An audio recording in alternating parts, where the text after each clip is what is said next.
છોડવાના નિર્ણય પર ભાજપના પ્રવક્તા યજ્ઞેશ દવે પ્રતિક્રિયા આપી છે। યજ્ઞેશ દવે કોંગ્રેસ પર આકરા પ્રહાર કરતા કહ્યું, કોંગ્રેસ પાર્ટી અત્યારે નેતૃત્વ વિહીન અને દિશાવિહીન પાર્ટી બની ગઈ છે। કોંગ્રેસના દિગ્ગજ નેતા રહી ચૂકેલા અહેમદ પટેલના પુત્ર ફૈઝલ પટેલે કોંગ્રેસ પાર્ટી છોડી એ ખૂબ જ દુઃખદની વાત છે।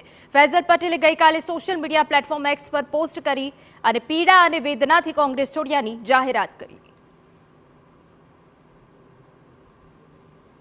કોંગ્રેસ અત્યારે દિશાવિહીન તો હતી જ, પણ નેતૃત્વવિહીન છે।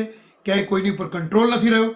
બીજું કે કોંગ્રેસની દિશાવિહીનતા, નેતૃત્વવિહીનતા, નીતિવિહીનતા અને કોઈ પણ જાતના નિર્ણયો નહીં લેવાની ક્ષમતાના કારણે આજે દેશની અંદર દેશના એક પણ મતદારો જોવા જઈએ તો કોંગ્રેસને પસંદ કરતા નથી।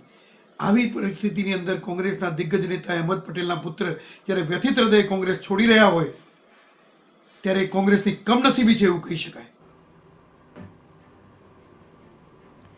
તો ફૈઝલ પટેલે કોંગ્રેસ છોડે ખૂબ જ દુઃખદની વાત હોવાની યજ્ઞેશ પટેલ વાત કરી રહ્યા છે। યજ્ઞેશ દવે વાત કરી રહ્યા છે। પ્રવક્તા યજ્ઞેશ દવે કોંગ્રેસ પર આકરા પ્રહાર કરતા કહ્યું કે કોંગ્રેસ પાર્ટી અત્યારે નેતૃત્વ વિહીન અને દિશાવિહીન પાર્ટી બની ગઈ છે। કોંગ્રેસના દિગ્ગજ નેતા રહી ચૂકેલા અહેમદ પટેલના પુત્ર ફૈઝલ પટેલે જ્યારે કોંગ્રેસ પાર્ટી છોડી ત્યારે ખૂબ જ દુઃખદની વાત હોવાનું યજ્ઞેશ દવે જણાવી રહ્યા છે।